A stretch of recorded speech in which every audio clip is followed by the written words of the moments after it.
Yes, yes, yes. Right, we're in. We're live already in the building, yeah? It's one of them ones, yeah? Ha ha ha. Yep, it's me again on my Jack Jones. Tunde, as you know, is in camp. He's not sure be listening, and you never know, he might make a secret appearance as he usually does. A lot of things to go and talk about. You know what I mean? And before we even start, we start in the magical words of Dream It, Believe It, coming up. You know how it goes. And a lot of things happened this week. I don't know if you saw this week, legendary boxing promoter Bob Arum stated that Tyson Fury should call it a day because he's accomplished everything he wanted to accomplish in the game. So he was trying to say to him that he should call it a day. You know what I mean? I'd like to know you guys' opinions on that one. Leave your comments in the comment section. We're going to send the link as well so you lot can join me so we can have a good little chat and a good little natter. I've got a couple of people joining me in today as well. But let me start by saying, yeah, Mr. E. Francis, big up. Lee S, big up. AAB Develops, massive big up. Daniel J. Boltang, big up. Phil Answer, Jack Swagger, they're in the building already. So, I mean, massive shout out to you guys there.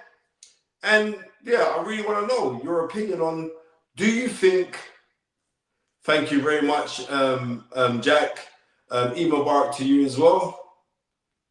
What are we seeing here? Lee S says, I think, Manny could put this up on the screen if he wants to. Like, he says, I think Bob Arum should definitely call it a day. He's been around. Yeah. All right. No, but Bob Arum is stating that he believes that Tyson Fury should call it a day now. Objective Incision, thank you very much. E. Mubarak to you as well. And to all my Muslim brothers and sisters out there, massive E. Mubarak. I'd like to know because like some people are going to celebrate Eid tomorrow. Eid came in for me today, and where we celebrate at my mosque, but it's all good. And it is what it is. Right, what's this? We've got LR Ac 103 says, Oi Tunde, you little nitty gritty, you're gonna slap your wretched man wind mirror in Canary Wharf. Okay, Tunde must have hit someone's car. Manny, what's Manny doing? Manny's going to be putting up these things up on the screen, you know. But yeah, I'm saying you're in the show, everyone can hear you, right? I've got that bit, yeah. So I'm saying this. I don't know whether or not Tyson Fury should retire and not face Anthony Joshua. That to me is a big thing. Southside Gunner, yes, Spence, big up yourself. Go on, easy, bro. Yeah, we're trying that here, my friend. Yes, I do miss Tunde, but we know that he's in camp. And Yarde's got the big fight on his chief support for the Chris Eubank Jr. versus Conor Benn, and we're literally under 4 weeks now to the fight, which is going to be something big and something that we can really, really look forward to. And we'll be discussing later. But I would say yeah, Jay Lanks, how you doing, my friend? Manny, put the link in the comment section. So anybody who wants to join can join. We're gonna get quite a few guests coming on as well today. So I'm grateful for that. Thank you very much, Manny. Right, Jack Swagger says, put that one up from Jack Swagger, please. Manny. Well done. Jack Swagger says, Tyson versus Joshua will end up with being like Mayweather versus Pacquiao. If it happens, there will always be an asterisk. I hear that. I do hear that. I don't think, the thing about it is this, is like, when Manny Pacquiao and Floyd Mayweather fought each other, from when it was first muted for these guys to fight, yeah, it was well over 12 years that passed. right? The difference is this now. Even though this fight, because neither of them have championship belts, but these guys do command championship money. So because of that, I could still see the fight happening, I believe. You know what I mean? Yes, I told you Bobby Tunde's lurking in the background somewhere. I told you, right? Lee S. Spence, don't you think? Put that one up there, man. Lee S.'s question there.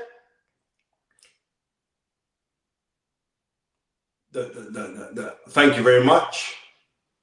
Yeah, Spence, don't you think that Chisora fighting DDD could be very dangerous for his health? What's that?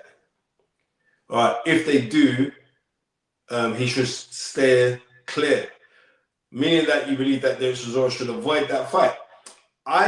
Listen to me. Derek Chisora has put himself in the position now. He's mandatory for the IBF title, the crown that Daniel Dubois holds. Now, because he holds that crown, right? Because he holds that crown and he's now mandatory, I think it'll be an easy fight.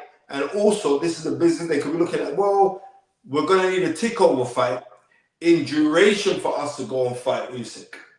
Maybe that's the thinking. I think Derek Chisora fought gallantly against Joe Joyce. A lot of people didn't think that Derek was going to come out victorious in that fight, and he did. And Derek really showed that he's got a lot of old man skills now.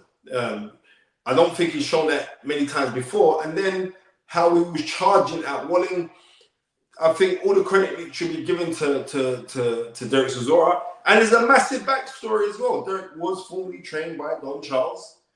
And then after, leaving from Don Charles has picked up Daniel Dubois.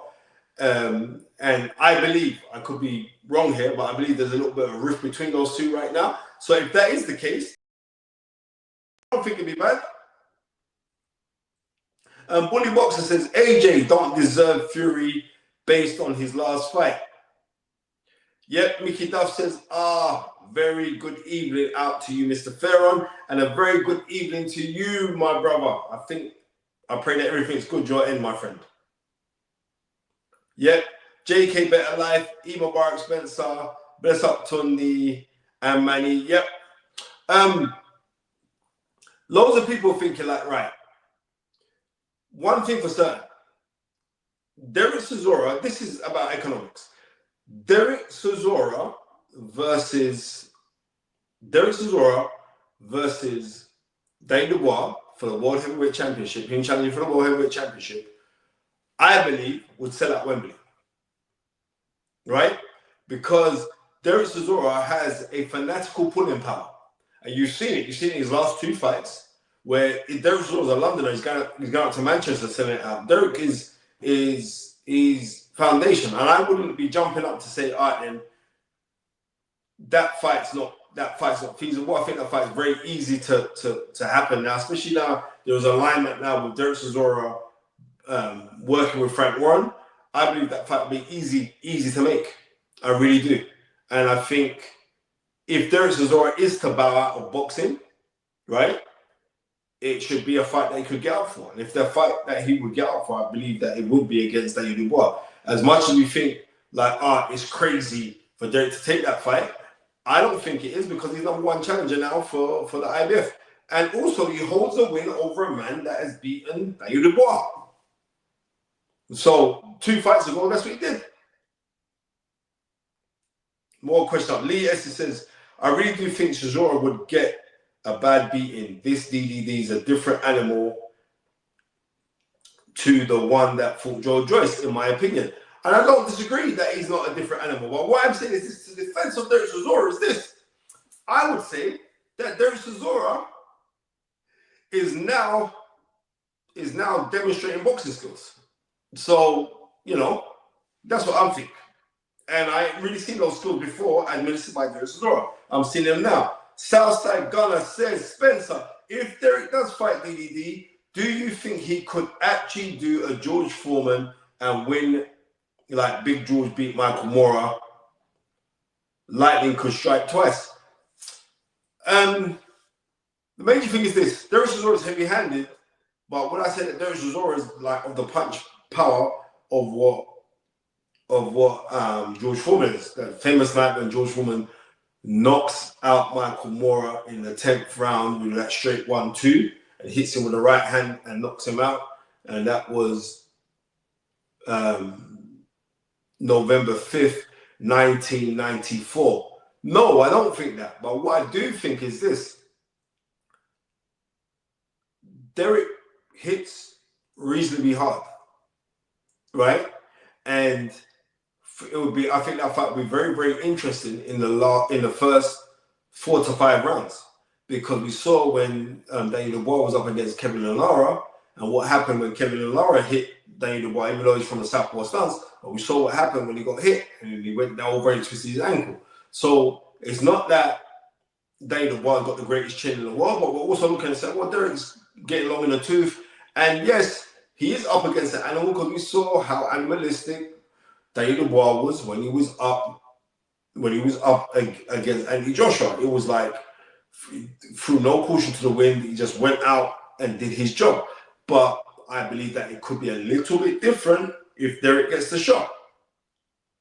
Reason being is because Derek is literally a veteran now. And what I'm saying is this, what is surprising me, like Derek Chisora's last 2 fights, he's actually boxing like a veteran. Right, it's a massive tall order, because Daniel Dubois is, he's up there now. And because he's up there now, like, he is, he's very animalistic. Like, I think you that said that earlier, Letus. He is very, very animalistic. But it is still interesting. You know what I mean? That's what I think. Remember to hit the like, subscribe button, but remember to hit them like buttons as well. That's what I think. And let me just double check now, because I know we've got a link in here, but I know we've got some guests that should be jumping on.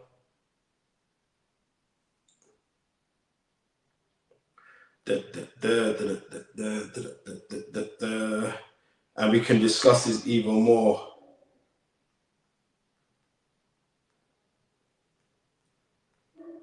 One second, ladies and gentlemen.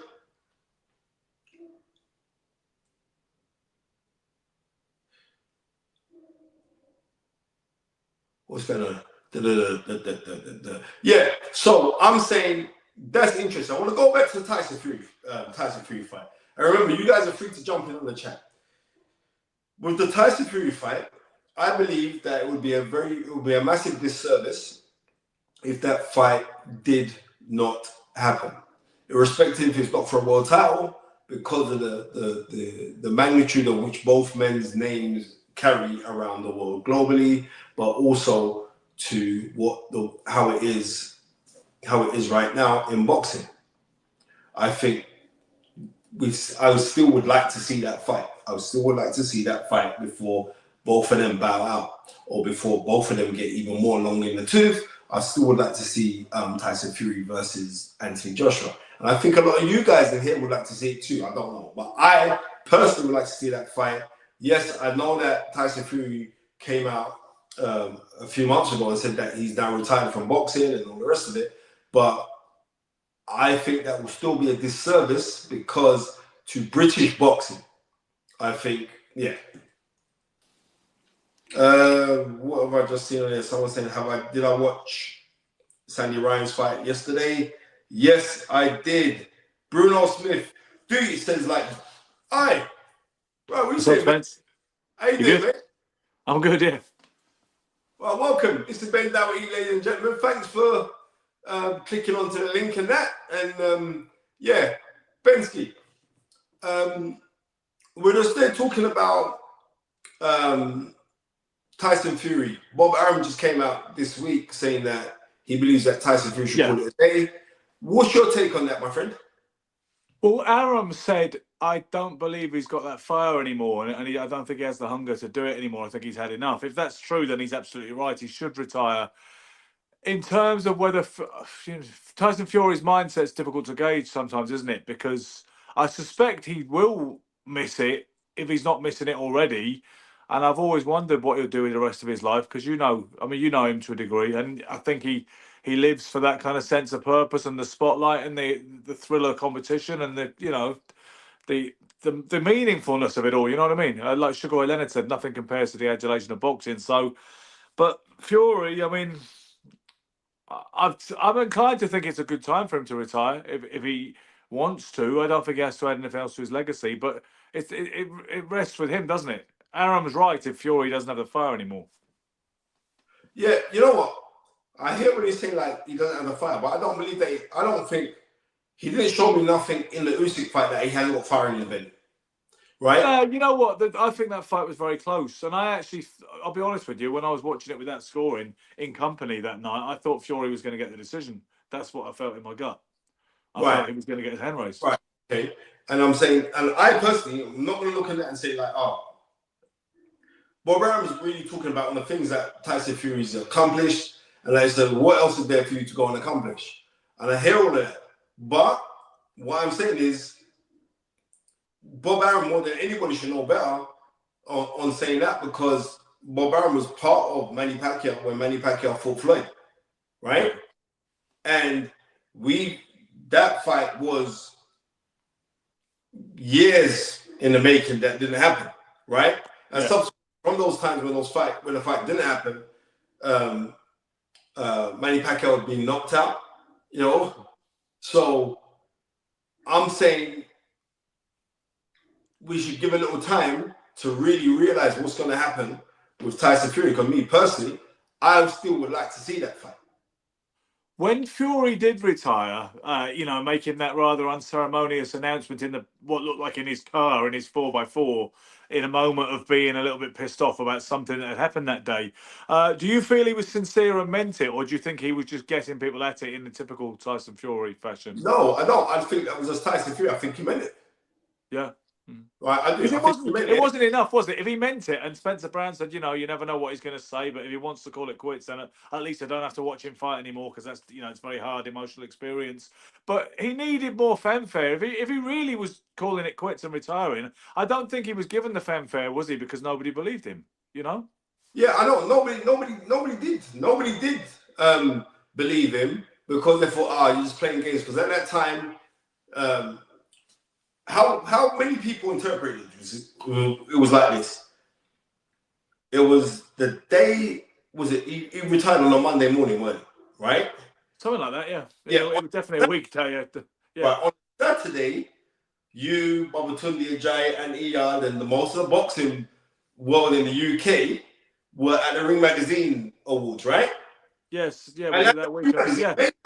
I could be reading it wrongly, but when he was at the Ring Magazine Awards, well, not when he was there, when you guys were at the Ring Magazine Awards,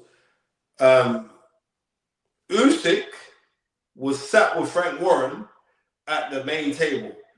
Yeah. And literally, Tyson Fury was all with a cold, right? So he didn't want to come at his ass, right? And maybe he could have had the hump because there was a lot of fanfare about Usyk, and maybe his ego was a little bit hurt. Yeah. Then Tyson Fury said, to hell with this, I've had enough of boxing. You know what I mean? I'm retiring. I'm retiring. Because when you think about it, financially he's very, very well. He's done very well. Especially like the last 2 years. So you think to yourself, dude, I don't need to fight no more. Mm-hmm. Yeah. And that's what I mean, Spence. I think he's big guy that he is, and the way that he's not always lived a completely, monkish, disciplined life. It's probably his body's probably not. His athletic. I remember Mackie Shilstone used to say that people have a biological age and a performance age, and he was saying that Bernard Hopkins at 40 still had a performance age of 25, in his opinion. Whereas I imagine Tyson Fury's performance age is probably quite old at this point in terms of how many more camps he's got left in him and how many more big punishing fights. So. With the money he's earned and the stuff he's achieved, and I guess you ask yourself, can you achieve anything more than you already have? You don't need any more money, presumably. Can you achieve anything to add to your legacy you haven't already done? Can he beat Usyk? Do people want to see a third fight? Maybe the answer to one or both of those questions might be no. So what are you left with? You talk about the Joshua fight. You say you'd still like to see it. I understand that, and I think a lot of British boxing fans agree with you. Personally, I'm not bothered, but. Sorry, mate. Can I just say a massive big up to Tyson123 for the 199 in the Snapchat money. Fury should only come back if he gets Peter back. You know what? I remember when Tyson came back, and he came back with Ben Davison. Yeah. And that time there, I used to do my bits for Sky, and they had the end of the year show at Sky, and I was on it. It was me and Darren Barker, and they asked, should Tyson Fury come back with Peter Fury, and I was magnanimous in saying that he should definitely come back with Peter Fury because his glory years were with Peter Fury at the time, right? Well, the Klitschko performance, if you might, some people might still consider that the kind of crystallizing moment, defining moment. Right, exactly. So at that time, my mindset was like, yeah, come back with Peter. When people are saying that he should definitely come back, he should come back with Peter, no, because that's a massive disservice to Sugar Hill, because I think Sugar Hill's done an excellent job with Tyson Fury. Yeah. I mean, to be honest, fans, I feel that fans, with no disrespect to them, I'm sure we're always glad when they comment and give their views on things. But I think sometimes boxing fans, with the best will in the world, they're a bit too knowing about who should train with who. I mean, they know stuff I don't, certainly. They say he's got to be with him, or he's the best trainer for him, or I think he'd be a better fit, he'd be better with Virgil Hunter. He needs, Peter Fury back. I can't pretend to know that, because unless you've seen people training, you've seen the dynamic they've got, and you see what's going on in the training camps, I don't think... I'm never so sure who people should be training with, Spencer. All I can say is if it works and they're getting good results, then they're going to stick with it, presumably, Whether how he'd work with Peter Fury in 2025, I can't honestly say. Can you? No, because both of them have evolved. You know what I mean? And I've got to say, up to Peter Fury last week at the Muslim Boxing Awards, he got Humanitarian of the Year award. Is that right? Yeah. Yeah, for being outspoken against the atrocities that's going on in Palestine. Yeah, so fair play to Peter for that. He got that. And also, massive big up to Joe Gallagher. I tried to get him, but he's just flown out because Joe Gallagher's going to jump on the show. So I've got to say a massive big up to oh, sorry, who's that? Someone has just asked what awards that was, and I'm saying to you. I just saw it just come up. Oh, Sunset says, what was that? It was the Muslim Boxers Awards, and he got awarded for for humanitarian efforts. So fair play to Peter. But I've got to say a massive big up to Joe Gallagher because he's trainer of the year, right? Yeah, what with the British Boxing Board of Control Awards? Yeah, British Boxing Board of Control. He was trainer of the year. Yeah. Yeah, that was in Brick Lane, wasn't it? A few weeks ago. No. There was another awards just this week. Okay, you've got the boxing writers and you've got the actual British Boxing Board of Control Awards. They're two different awards, aren't they? So maybe it was one of the two of those. Yeah, and so fair play to Joe Gallagher. Like I said, it was going to get you got the British Boxing Sports Writers and you got the British Boxing Awards. They're two different.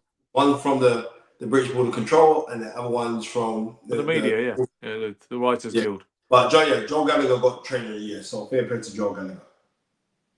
Yeah, I got an opportunity to interview Joe Gallagher for the first time actually in all these years that he's been around and I've been doing interviews. I only bumped into him to talk to at the Jonas Price press conference at the Dorchester Hotel, a couple of days before the final press conference before Jonas fought Price. And he is a good guy, Joe, isn't he? He's proper. He's proper. We can't turn around. He's proper. So what are your thoughts while you're here with us? What's your thoughts on Derek Chisora versus Daniel Dubois for the IBF title, seeing as Derek now is #1 challenger mandatory challenger for the IBF crown? Yeah, well, first of all, I will say what other people have said, which is that there never seems to be any rhyme or reason to these sanctioning body rulings. I don't know a British boxing fan who doesn't love Derek Chisora, but he shouldn't be anybody's mandatory. And Dubois shouldn't be holding any kind of version of the World Heavyweight Championship anyway. We know who the heavyweight champion of the world is. He's from the Ukraine. We know how he gained that status. I'm not saying I don't recognise the splinter groups. I have to. They've been around for 40 odd years. What I'm saying is when a title is unified beyond any doubt, undisputed, and we see that, before the eyes of the world, the whole idea that he's immediately pressured to give it up for political reasons, business decisions, then Daniel, he's awarded it, then defends it against Joshua, who, fair play, smashed it to pieces. You know as well as I do, they're just contenders at that point because we've established who the champion is. We don't have that luxury in some other divisions. So Derek shouldn't be anybody's mandatory, would he? Does he have a chance against Daniel Dubois? Well, who knows? I would favour Daniel quite strongly, but I mean, it's not a bad fight. But in terms of anybody claiming to be the champion, I mean, I just can't be down with that, Spence. After all these years, I can't be down with that aspect of professional boxing. Right, and Ashley just said, finally some sense in the world. And I don't disagree with you because we do know who the real... Right, no, but let's just be real. We do know who the real champion is. The real champion is Usyk. Alexander Usyk, yeah. Right. You know what I mean? Those eliminations are only imitations, not the real champion. Absolutely, yeah. Right. We know who the real champion is. But he still does own in the bigger, widest, he does hold a version of the world title, right? Because titles are being fragmented, because they are. And I understand what... But so did Jimmy Ellis, and so did Ernie Terrell, but the difference was that people just did not respect it back then. So if we, as in some talking heads or the fans, give it credence, I know the ship has sailed and the horse has bolted, but we shouldn't have given it credence in the first place. You understand? Because there was a time when they just and Ernie Terrell could not make a dime fighting anybody but Ali. No, but on the time when Ernie Terrell was world champ, right? Right, it was because Ali got stripped of the WBA crown. Yeah. Right, and then, but nobody didn't say that it was a unification bout. At the time when he fought Ali in '67. Yeah, I know, but I know it was '67, but nobody thought that was a unification bout because it was like we knew Ali was a champion. Yeah. Right. So with this here, and this is not me throwing scorn at Daniel Dubois because I thought what he done against Anthony Joshua was excellent. But we do need to get back to recognizing like the one man who is properly solidified as a champion, and Usyk was the undisputed champion that gave up one of the belts for whatever spurious reason, we don't know, right? But regardless if they did that, we know who the real champion is. Yeah, and the reason is, I mean, the reason you probably don't care to remember because it's storing a lot of useless information in your head. But the reason was because he opted for a Fury rematch, which he was contracted to, instead of defending against Filip Hrgovic at the time, who Dubois, once Dubois had beaten him, that became, that was an interim title fight. Then I think he got upgraded to the full champion based on the fact, that he'd beaten Hrgovic. What I'm trying to say to you, through that upgrade, I remember saying something like, he's like the Patel of boxing because he didn't, you know what I mean? He's not the real champ. We know that he's not the real champ. But regardless of that, he still holds a version. So because and we got to give him his dues because Anthony Joshua would not have fought Daniel Dubois if a world title was not on the line. Yeah, and if AJ had won, Eddie Hearn would have been singing from the rooftops that he was a 3-time world champion. And that's something I like Eddie, but I just can't get down with that after all this time. I just think it's nonsensical. And then, I look towards this league that Turkey, Al Sheikh and Dana White are spearheading. And I do wonder, people have speculated, particularly with Turkey having acquired the Ring magazine and the prestige and the kind of credibility that the Ring belt has to this day. People suggest, will they get rid of all the sanctioning bodies and will they create a landscape whereby we do have a single unilateral world champion or a recognised world number one? And I think that would be a good thing because I've never accepted the argument, Spence, that no one can make money or not enough people can make money if you don't have lots of world titles. it's a commercial sport, right? You've got commercial characters and commercial fighters and people, exciting fighters, box office. Why can't they? Why can't they all make money? They don't have to pretend everyone's a champion to make money. Surely you just put on good Well, fights that people want to see. yeah, I know. You see, like in the old days, that was never the case. In the old days, like remember Rockin from Liverpool, right? Alan Rudkin, yeah, of course, Yeah, yeah. the guy was a superstar, right? Yeah.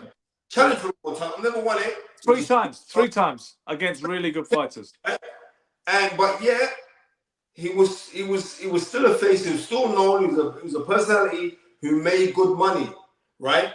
Now what's happened is I know I'm preaching to the converted here, but now because we've got to satisfy TV companies, yeah, right. It means so much to say, well, I've got a world champion. I've got a world champion. I've got world. You know what I mean? At a time where you have guys that were only aligned to fight on ITV, you have other guys that are only fighting on BBC. You have the promoters of ITV, the promoters of BBC, right? How it's evolved now is like we've got to have a champion. In matter of fact, we can't have a guy fight if he hasn't got a belt. We need to give him a belt. Let's just make up. Because I remember when the international belts started to come into the frame, right? Yeah. And the person that really spearheaded the intercontinental titles was actually Barry Hearn, if you can remember. When he started off he liked him, Herbie Hyde and all that. But, yeah, everybody was picking up, like, we're talking like 88, 89, 90, right? Yeah. It wasn't that time where it was, we're going to get these crowns in and people were winning this. I don't know if you ever read Steve Collins' book. Was it The Celtic Warrior? It sounds like what he would have called his memoir, yeah. Have you ever read his autobiography?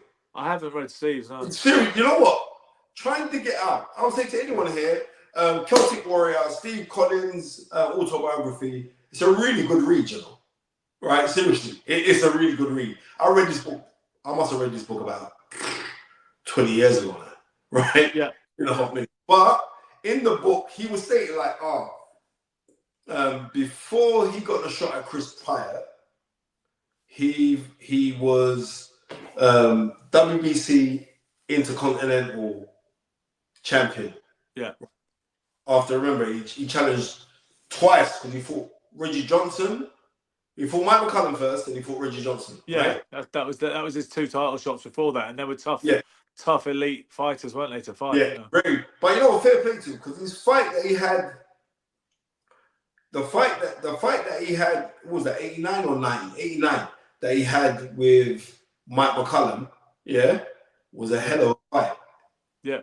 Right, it was a hell of a I think he'd only had 17 pro fights at the time, I believe. Yeah, he was as tough as old boots. But in his book, he said, I was like, I always wanted to be a champion. I challenged twice for the world title and I never got it. And also people seem to forget that he also got outpointed by Sandro Calambe. Do you remember that?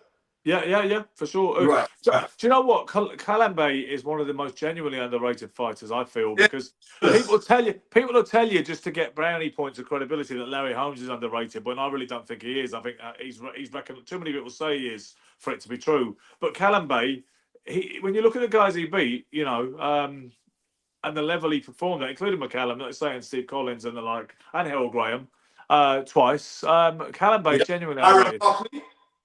Calambe is very underrated. Yeah, very, very, very underrated. And remember, also, he knocked out Doug Dubois. Do you remember that? Yeah. And Doug DeWitt was like legendarily durable. Yeah, he knocked him out with left hook. But anyway, we're digressing. But I'm saying in Steve Collins' book, he says like, I always wanted to be champ.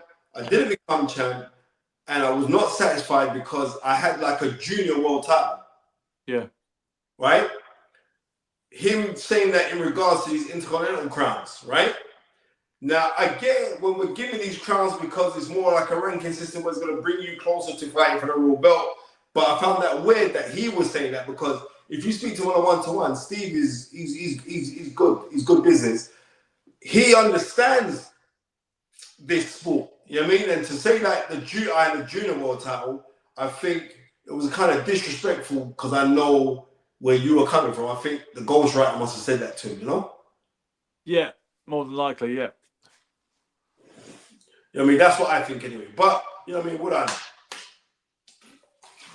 Well, you know, there was that fella from IFL TV called you the knowledge, and you just kind of ran with it, I think. Yeah. It's work though. That's the difference. But it's like when you look now, like somebody just said something about Sandy Ryan. Did you see Sandy Ryan's fight, Ben? I was just watching it before I come on here. I was having a look at it, and do you know something? I think I've only just realised that Dave Ryan in the corner is the same fella that Darren Hamilton boxed twice under your management. That's right. I saw him in the corner and thought that must be Dave Rocky Ryan, who Darren boxed twice, got disqualified against him once, then beat in the rematch. But anyway, yeah. But I've only a few rounds into watching Maya and Ryan, and it looks, you know, she was a slight favourite, Ryan, going in. But Maya, I rate Maya a lot. I like her.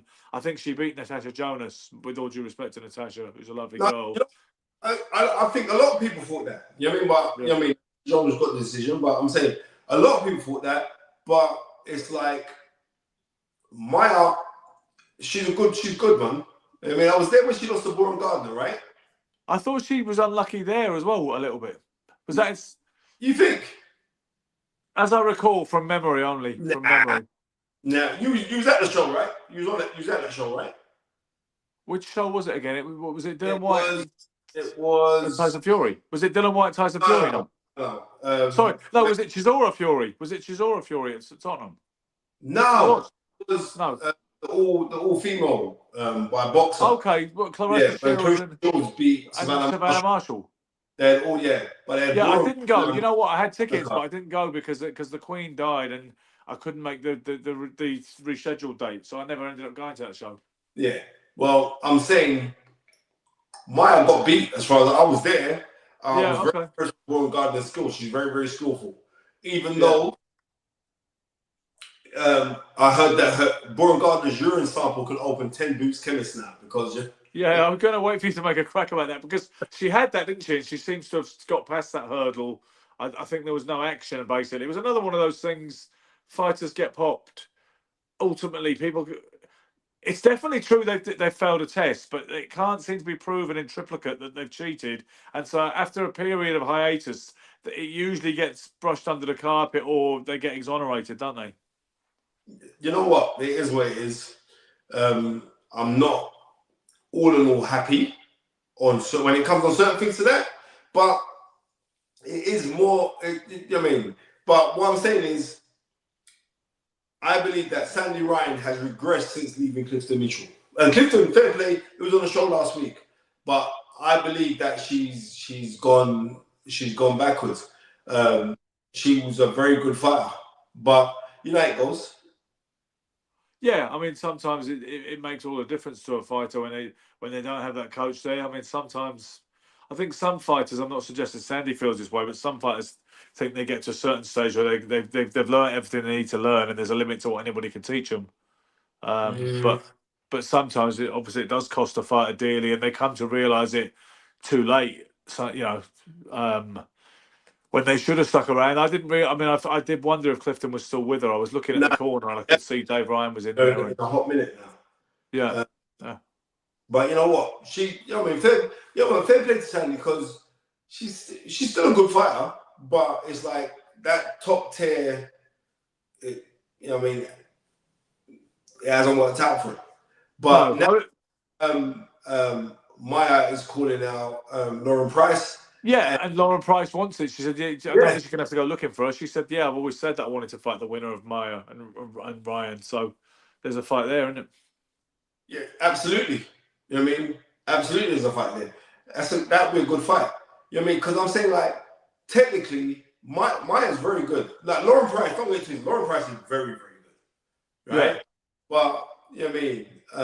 Maya is a very good fighter. Yeah, she is. She's pretty personable too. I remember bumping into her with Peter McDonough, and it was before Fury versus White at Wembley.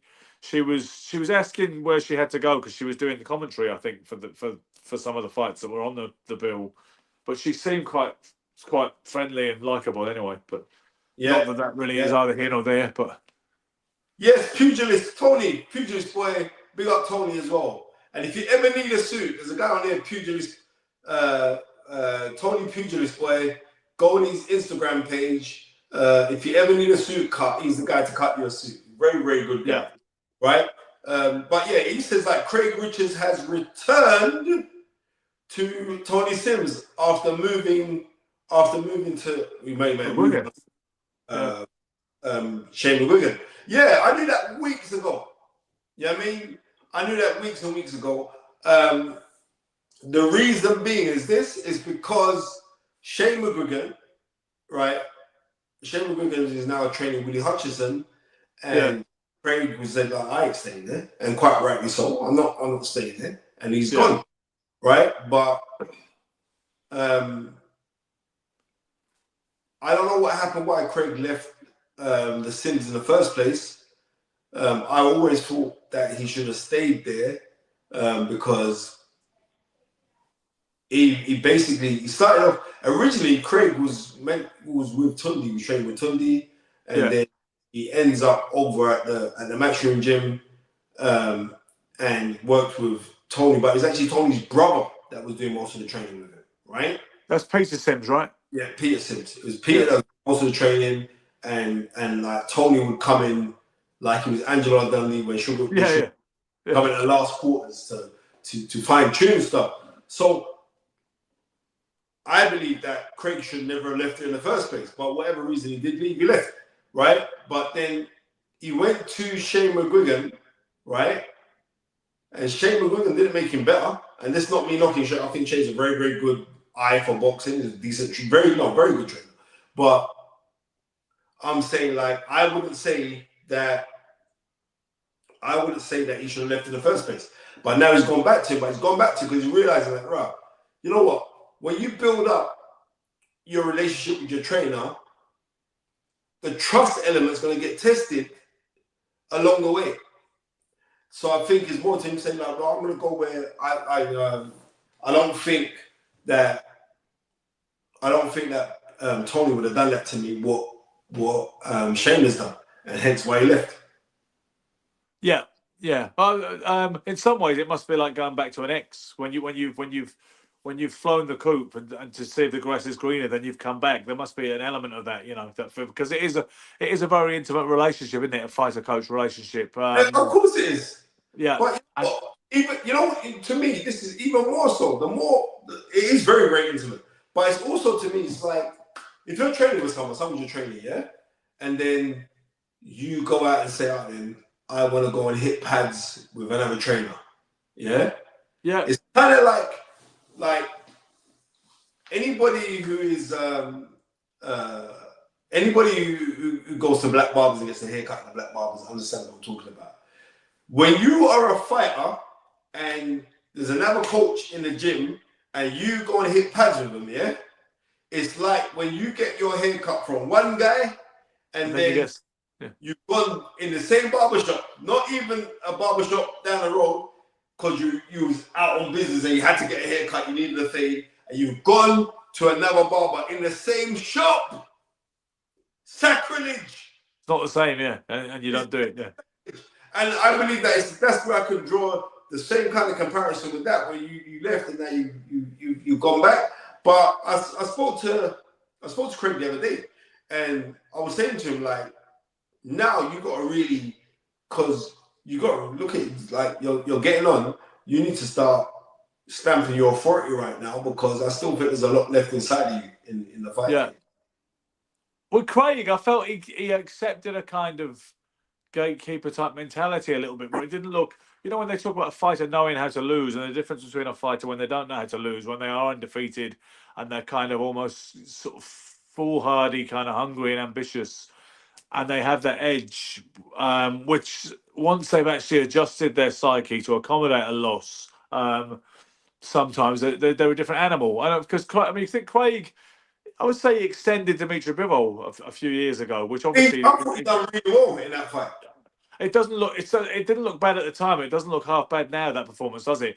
But when I saw him against Joshua Buatsi, for instance, I felt Craig wasn't fighting a 100% to win, but more accepting the fact that it might not go his way, and that his professional pride was just to be competitive and not to get stopped. I'm not saying he was just trying to survive. It wasn't that blatant. But Craig did not just look as hungry and ambitious, and didn't seem to have that win at all cost mentality to me. And I think I've seen it in other fights in the last few years as well. Well, I'm saying, like, off of the back of that, I think now more than ever, especially in last performance, I thought he boxed very, very well last time out. I think he realizes that now. It's like, I don't give a damn now. I'm just going to go out and do my thing. That's what the thing I've taken from him now, I think that's these kind of mentality that he's got, you know? Yeah, well, maybe he's got some belief. Maybe he says to himself, "I beat the undisputed. Sorry, I hung with the undisputed light heavyweight champion of the world, and I didn't do too bad at all." You know, and maybe that's giving him some more belief and confidence, retrospectively. Yeah. Sorry, Ashbar just asked a question. He says, "Who is AJ's trainer?" As far as I know, and I hear a lot of stuff, AJ is still with Ben Davison and Barry Smith. Barry Smith, So, yeah, I believe so. I don't think I never heard any talk that he would look to jettison that team just because of the loss. Because obviously, you know, that's always been pretty fashionable, certainly in recent decades, Spence, for people to offload the trainer when they lose badly, as if they find a way to shift the blame a little bit. But I never heard any rumours that was going to happen with Joshua and Ben Davison and Barry. Yeah, exactly. And you know what? And also, we're here. Next week, we had a big card that's got into a smaller card, but it's still a good card because you've got Hrgovic versus Joe Joyce. Yeah. It's a good fight. Dylan White was supposed to be on the show, pulled out injured, right? He pulled out injured, yeah. Against Joe. Did someone else fall out as well? Someone else fell out of the show as well, right, Spence? It was a triple header that was really quite enticing, and then they lost Dylan White. Who else did they lose on the show? Someone else, I swear. They lost Lawrence Okoli versus Richard Rappaport. There you go. So they lost. That was part of the triple header, yeah. That was the work because when it kicked off in the cinema, but it is what it is. But yeah, it is what it is. So now you've got Hrgovic versus Joyce, and is there one other fight left of the heavyweight? No, but it's like Hrgovic is now fighting Joe Joyce, right? Yeah. I don't know if Richard Rappaport is still on the card, but you've got the big title fight. You got Jamie TKV, right? That's a decent fight, you know. Yeah, against David Eli, yeah, right. Yeah. That's a decent fight. How do you see that fight going? I lean towards David Eli. I lean towards David. Yeah? Yeah, just about. I mean, I think he seems to be reinvigorated, and his performance over Solomon Dakers. I mean, obviously, I know people can get caught cold, people can get blitzed in around, and it doesn't necessarily mean as much as some people think. Because, for instance, just see someone blitzing around like Pat Cowdell versus Naeem Daho, then comes back to win the rematch, things like that. I know, but no, I think looking at that. David Adela's attitude. I feel he's processed his loss to Fabio Wardley and maybe some of the negatives in his career, and it looks like he's a rejuvenated force now. So I'll go with him to beat Jamie. Yeah.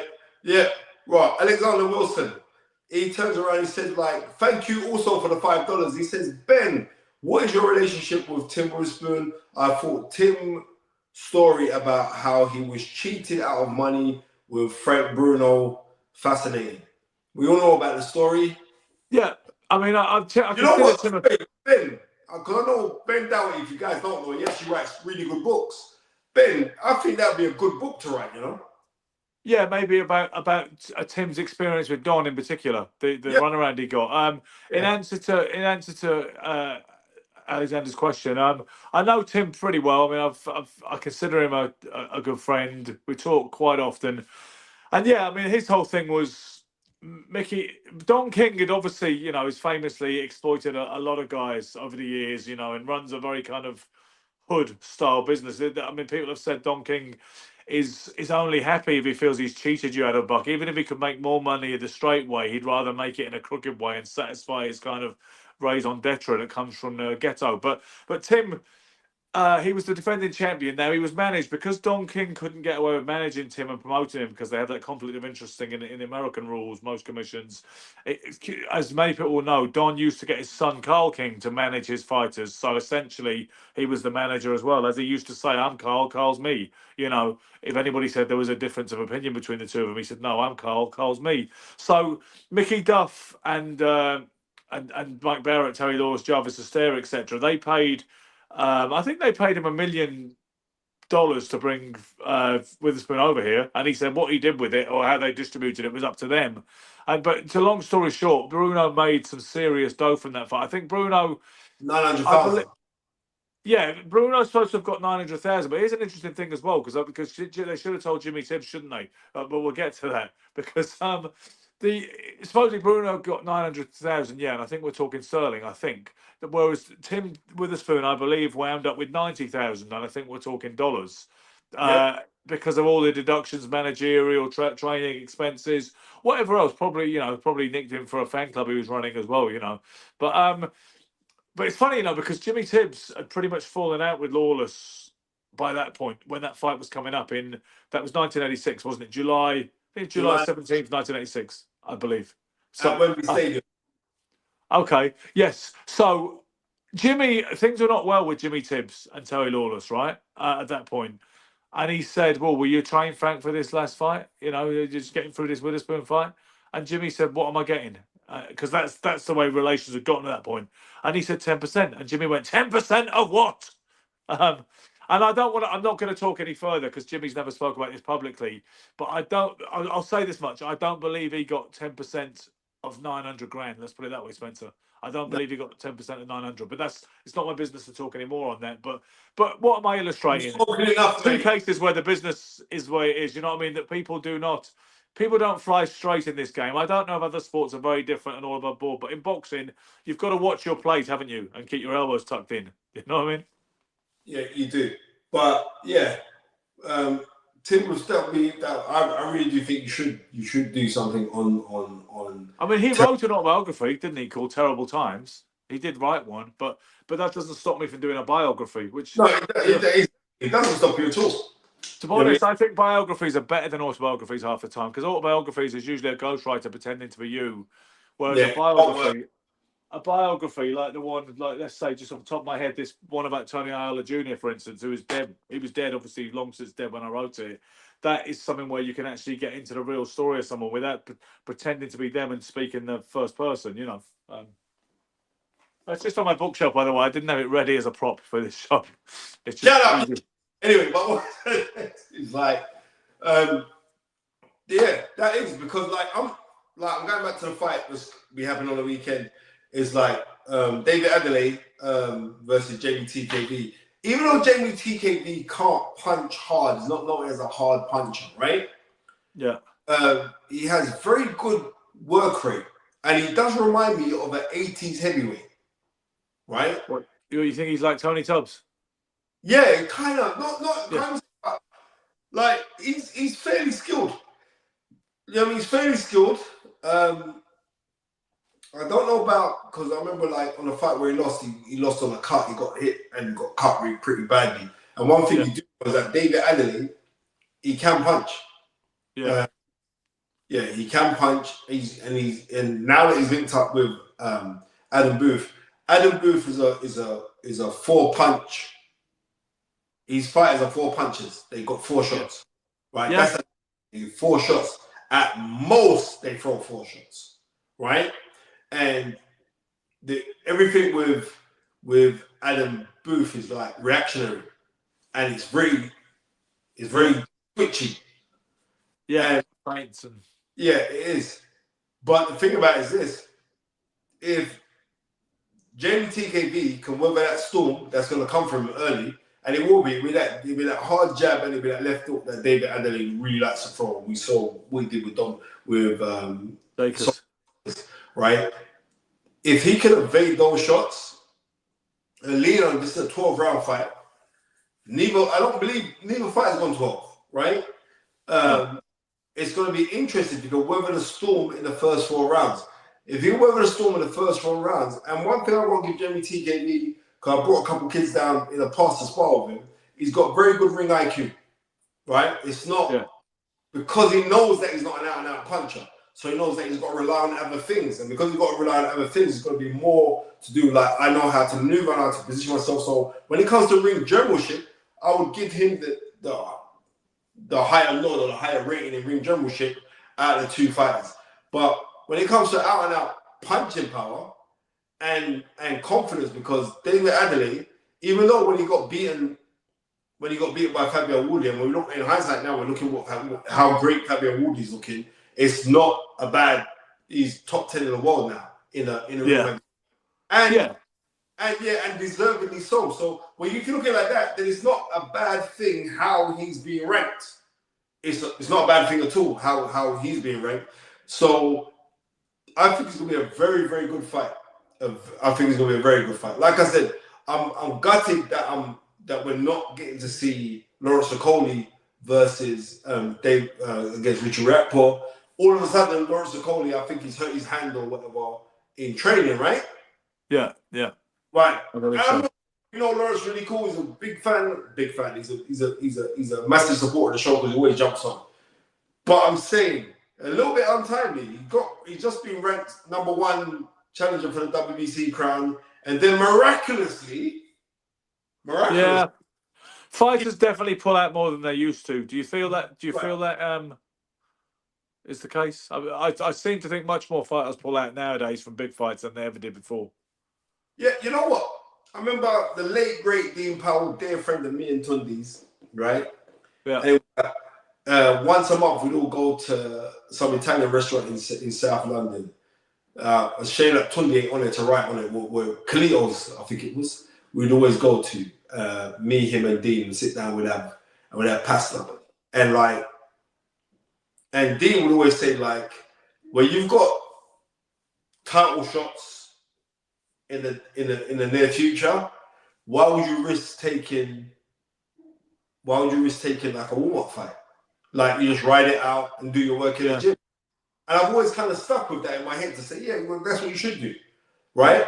But long are the days, like prior, what was it, like 6 weeks prior to Leonard fighting Wilfred Benitez, he knocks out Andy Price in one round. Andy Price, on the Home Shavers 2 undercard, Yeah, like that is, and also, may I add, everybody was talking about that. I'm glad that you mentioned what card that was on. Everybody was talking about how big. February 22nd is the greatest card of all time. Just gone. Right, February 22nd, the other day.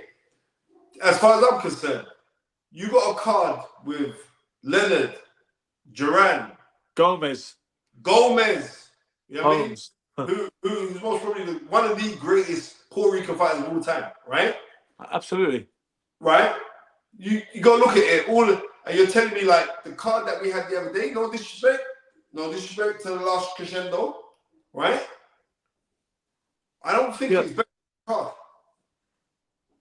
No, I mean, the only thing I would say, if I was trying to be fair to the modern day example, is that all of those fights were big fights and cutting edge fights in themselves. They didn't have the greatness on the card. When you've got Larry Holmes and Ernie Shavers in an absolute epic slugfest, it was too. And then you had Leonard in an important fight immediately before his world title shot against Andy Price. It was for the NABF. Weight crown. And you had Gomez and Duran in lower key fights on the card. They were lower key fights for Gomez and Duran. I mean, every fight's a fight, and you still get to see an all-time great. And then you also had, I believe, Michael Dokes versus Quick Tillis on the card as well. But exactly. But the thing is, every fight, to be fair, that when you watch the Last Crescendo, all those fights were pretty cutting edge, and most of them delivered as well. There were some great fights on there, including the main event. So I can see the argument why it's a bigger card in a way, but there was more greatness on their Home Shavers card for sure. Most definitely. And you know what, Bensky, thank you for clicking on the link. I needed you today because, like, my brother from another mother, Tunde Ajayi, but a lot of people don't realize that before people were doing all these YouTube stuff and everything else. And we're going back nearly 15 years ago now. Me and Ben used to do a show. I mean, Darry, was it? Down in the spirit, yeah. Yeah, Darry in the spirit. And then subsequently, I got brought up and got brought onto Sky to do my bits as well. So, me and Ben go a long way. We go back a very, very long time. Well, I got to say thank you to everyone who's been up on the show and everybody else. Everybody who's written, everybody who's sent in donations on the on the super chats. Thank you so much. Now, I'm gonna be Tunde, you're gonna be me, right? Okay. At the end of the show, right? I say Tunde's line, and all you gotta say, my friend, is come on up. And you can also say your line or be lucky as well, right? On the count of 3. So thank you for every single person that's been on the show this week. It was Spencer Knowledge Fearon, my other brother from another mother, Mr. Ben Ajayi. And in the famous words, dream it, believe it, become it. And you want me to say my bit? Or? Yeah, well, bloody hell, Ben. You just smash up the whole thing. Because I thought all he says is dream it, believe it, become it. I thought you were going to leave it. No, and then you say coming up. So I'm saying Tunde's bit. Tunde's saying no. Okay. Tunde, what up? Back. This little cheeky, shiny face guy with bleachy teeth. Tunde, you should have been here, mate. About no one can be you. You should have been here. Anyway, dream it, believe it, become it. Come on up. Thank you very much. Listen, I'm wishing everybody a fantastic next 7 strong days. Peace, 2 fingers.